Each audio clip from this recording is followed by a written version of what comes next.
참 좋으신 주님의 사랑과 주님이 주시는 평안이 오후 찬양 예배에 함께 하신 복길의 모든 교우님께 가득하기를 간절히 기도합니다. 지난 시간에 우리는 사도 바울이 베레아에서 아덴으로 피신하는 과정을 살펴보았습니다. 아덴은 바로 오늘날의 아테네입니다.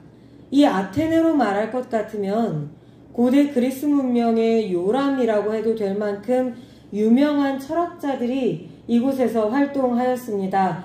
로마가 이 그리스 전역을 지배하기 전에 이 모든 그리스 문명의 황금기가 지나갔던 그 본고장이 바로 아테네였습니다. 바울이 사역하던 당시에는 비록 로마의 지배를 받고 있기는 하였지만 그때까지도 아테네는 굉장히 크고 부유한 도시로서 문화와 문명의 중심지 역할을 톡톡히 해내고 있었습니다. 그래서 아테네에는 곳곳에서 순회 철학자들이나 순례자들이 몰려와서 자기들의 철학 사상을 서로 논쟁하며 경합하기도 하는 그런 곳이었습니다.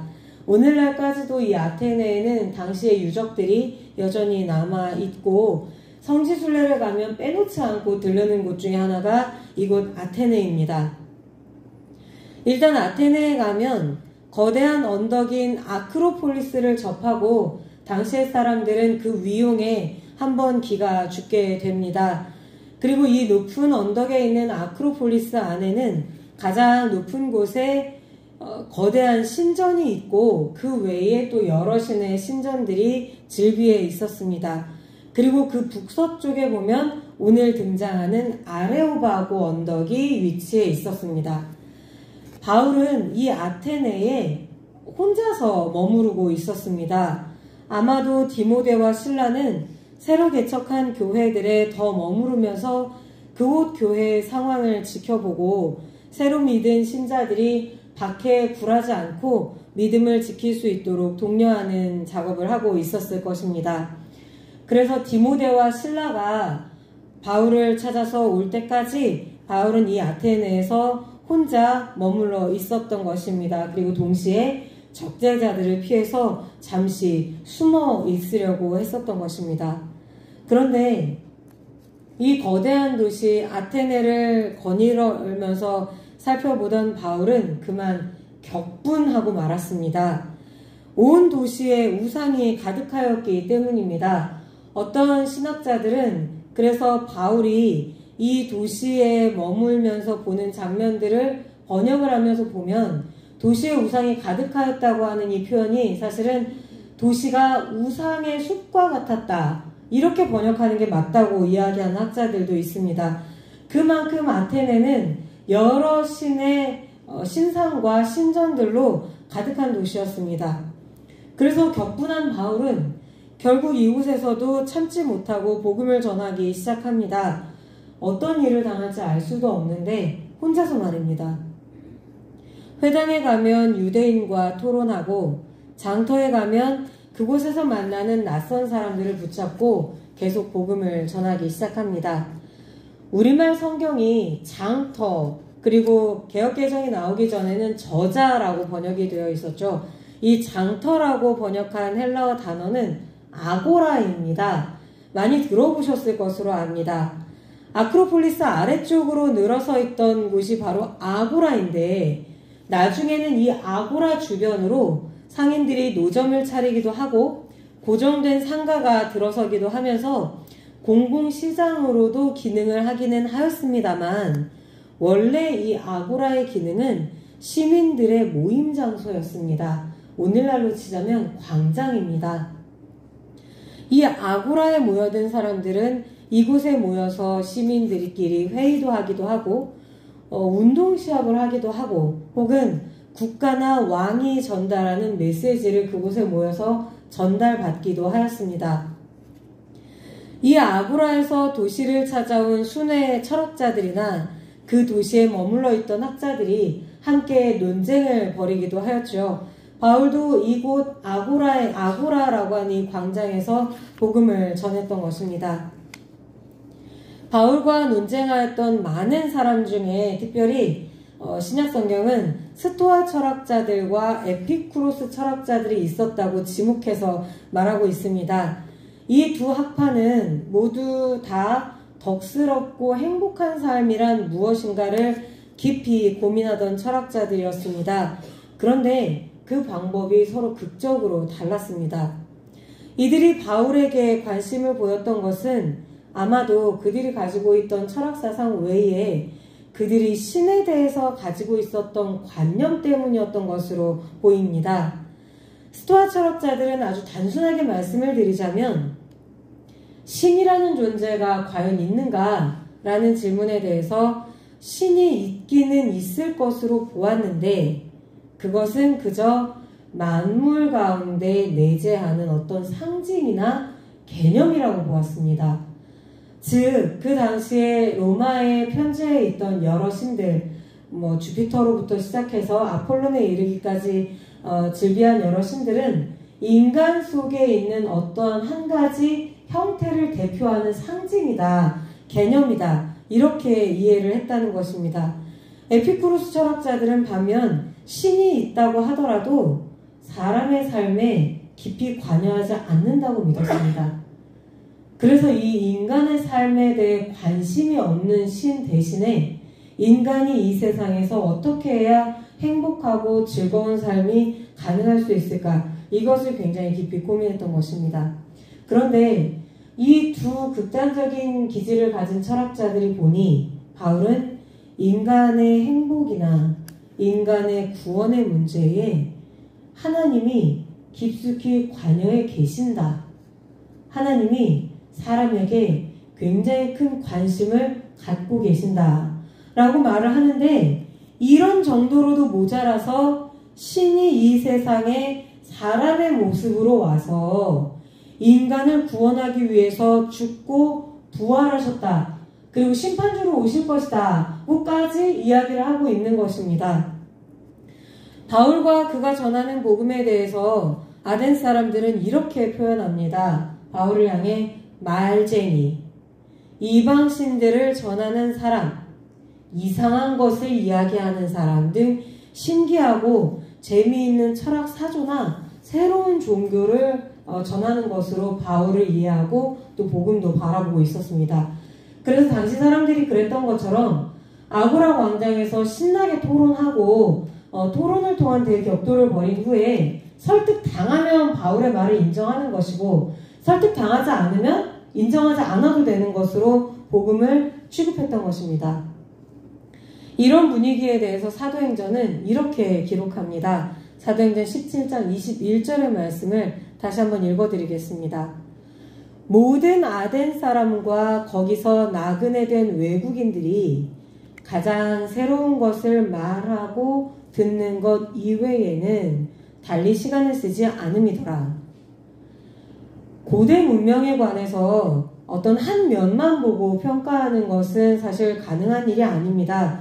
특히 오늘날의 세계관만으로 그 2000년 혹은 2000 몇백 년 된 이 시대를 완벽하게 우리가 볼 수는 없기 때문입니다. 그러나 누가복음과 사도행전이 고대 로마의 문명에 대해서 굉장히 비판적인 입장을 가지고 있는 것은 분명합니다.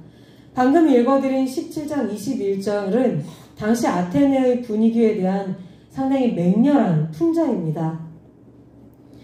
사도행전의 기록자가 볼 때 이 아테네 시민들은 겉으로는 진리를 탐구하는 것처럼 보였습니다. 그렇지만 사실은 매일 가장 새로운 것, 가장 재미있는 것을 찾아 아고라를 배회하는 게으른 사람들, 말쟁이들, 그리고 나아가서는 진리를 알아보는 눈과 귀가 없는 사람들, 그들이 바로 이 아테네 시민들이라는 비판의식이 사도행전은 굉장히 깊숙이 깔려 있습니다. 이제 바울은 철학자들의 손에 이끌려서 아레오바고에서 복음을 전합니다. 아레오바고는 원래 아레스의 언덕이라는 뜻인데 고대 그리스 로마 신화에서 전쟁의 신인 아레스가 이곳에서 재판을 받았다는 전설이 있는 데서 비롯된 이름입니다. 이 아레오바고에서 공식적인 토론을 거쳐서 새로운 사상을 평가하기도 하였고 때로는 정치적인 재판을 하기도 하였습니다. 그런데 이 아레오바고에 도착한 바울은 이곳에서 이전의 바울의 설교와 비교해서 볼 때 전혀 다른 내용의 설교를 합니다. 사도행전 17장 22절부터 23절의 말씀을 읽어드리겠습니다. 아덴 사람들아, 너희를 보니 범사에 종교심이 많도다. 내가 두루 다니며 너희가 위하는 것들을 보다가 알지 못하는 신에게라고 새긴 단도 보았으니 그런즉 너희가 알지 못하고 위하는 그것을 내가 너희에게 알게 하리라. 바울은 예전에는 주로 회당에서 먼저 유대인과 경건한 헬라인을 대상으로 복음을 전했었던 바 있지요. 그리고 이곳 아테네에 와서도 회당에서 복음을 전하기도 하였습니다.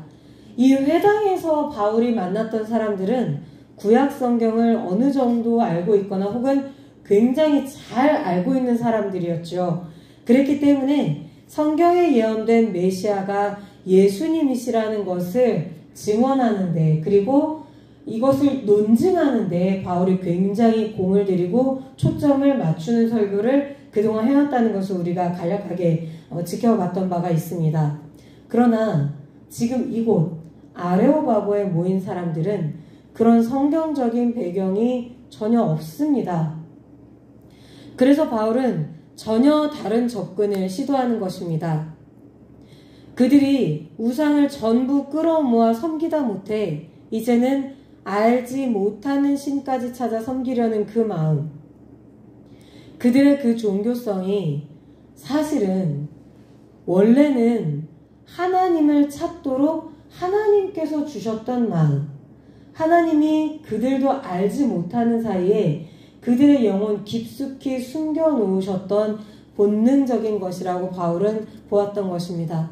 성경이 볼 때에 행복과 기쁨과 평안을 얻는 방법은 굉장히 단순합니다. 바로 하나님을 알고 예수님을 믿고 예수님을 전하는 삶을 살아가는 것입니다. 바울은 이어서 아덴 사람들이 가지고 있던 신에 대한 신념을 하나하나 반박합니다. 하나님이 고대 그리스의 신들처럼 인간을 이용하거나 인간의 삶에 관심이 없는 존재가 아니라 사람에게 생명을 주시는 분이고 사람들이 생각하는 것처럼 인간에게서 멀리 떠나 계신 분이 아니라고 그곳 사람들에게 전해주는 것입니다. 바울은 이어서 증언합니다. 17장 30절과 31절의 말씀입니다. 알지 못하던 시대에는 하나님이 간과하셨거니와 이제는 어디든지 사람에게 다 명하여 회개하라 하셨으니 이는 정하신 사람으로 하여금 천하를 공의로 심판한 날을 작정하시고 이에 그를 죽은 자 가운데서 다시 살리신 것으로 모든 사람에게 믿을 만한 증거를 주셨음이니라. 바울이 이곳에서 언뜻 보면 그곳 철학자들의 말을 빌려 말하고 있는 것 같지만 사실은 그렇지가 않습니다. 이곳 아레오바고에서 설교를 하고 있을 때 바울의 마음을 붙잡고 있었던 것은 바로 하나님의 마음이었습니다. 하나님이 살아계시고 인간 가까이 계시고 섭리하시며 은혜 베풀기를 원하신다는 이 사실을 논리로 증명할 방법은 이 세상에 없습니다.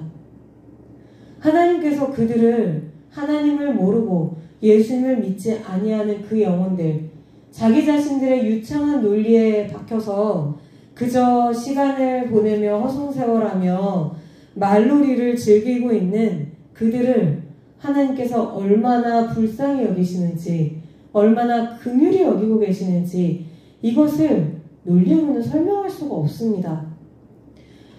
논리가 무용지물이라는 말이 아니라 하나님께서 그리고 하나님의 사랑과 하나님의 그 모든 긍휼은 인간의 이성과 논리를 초월해 계시다라고 하는 말입니다. 바울은 이 모든 일에 믿을 만한 증거는 하나님이 정하신 사람, 즉 예수 그리스도의 죽음과 부활뿐이라고 말합니다. 아레오바고에 모인 사람들의 귀에는 이 말이 지식도 없고 논리도 없는 우스꽝스러운 헛소리로 들렸을 것입니다. 그러나 바울에게는 이 외에 다른 말은 없었습니다. 바울은 이 진리를 사람의 논리가 아니라 하나님께서 주시는 성품으로 하나님의 마음에 잇대어서 선포했을 뿐이고 이제 나머지는 성령께서 하실 일입니다. 그래서 그곳에서는 아레오바고 관리 디오누시오와 다말이라는 여성을 비롯하여 몇 명의 신도를 얻는 것으로 그 선교를 마쳐야만 했습니다. 그러나 이 적은 수의 회심이 이루어졌다고 해서 그곳에서의 전도가 실패라고 말할 수 있을까요? 전혀 그렇지 않습니다. 바울은 그곳에 바로 믿음의 씨앗, 복음의 씨앗을 뿌리고 떠난 것이지요. 아덴에서는 눈에 보이는 물리적인 폭력은 하나도 없었습니다. 그래서 언뜻 보기에는 박해가 없이 잘 넘어간 것 같지만 사실은 그렇지 않습니다. 바울은 바리새인으로서 유대인의 토론 교육을 굉장히 잘 받았던 사람입니다. 그가 어디서든 토론에 나서서 기독교의 진리를 증명할 수 있었던 것도 바로 그가 오랜 기간 받았던 이 토론 교육 때문이었습니다. 그러나 이곳 논리와 수사학의 성지인 아테네에서는 더는 이런 논리가 통하지 않았습니다. 그들은 겉으로는 바울의 말을 경청하는 척하고 새로운 사상을 받아들이는 것처럼 보였지만 속에서는 전혀 변화가 없었습니다. 이런 상황에 직면하였을 때 바울은 이제껏 그가 복음을 전하기 위해서 철저히 다듬고 철저히 세워놓았던 그의 논리를 완전히 버립니다. 구약 성경에 등장하는 메시아 예언에 관한 그 유구한 역사를 설명하는 대신 아테네 사람들의 삶에 쉽게 접근할 수 있는 말들로 설교를 시작합니다. 전도는 사람의 힘이나 사람의 열정으로가 아니라 영혼에 대한 하나님의 사랑과 긍휼로 하는 것이라는 사실을 바울이 깊이 깨닫고 극적으로 변화되는 순간이었던 것이지요. 우리에게도 하나님이 하나님을 아는 지식과 이 지식으로 말씀을 전하는 지혜를 날마다 더 새롭게 하여 주시기를 간절히 소원합니다. 나의 생각으로가 아니라 성령의 마음으로, 나의 열정이 아니라 하나님의 마음에 잇대어 말씀을 보고 말씀을 나누게 되기를, 그리하여 우리를 통하여 하나님의 살아계심이 주변에 증거되도록 쓰임받으시는 우리 모두가 될 수 있기를 간절히 소원합니다. 함께 기도하시겠습니다.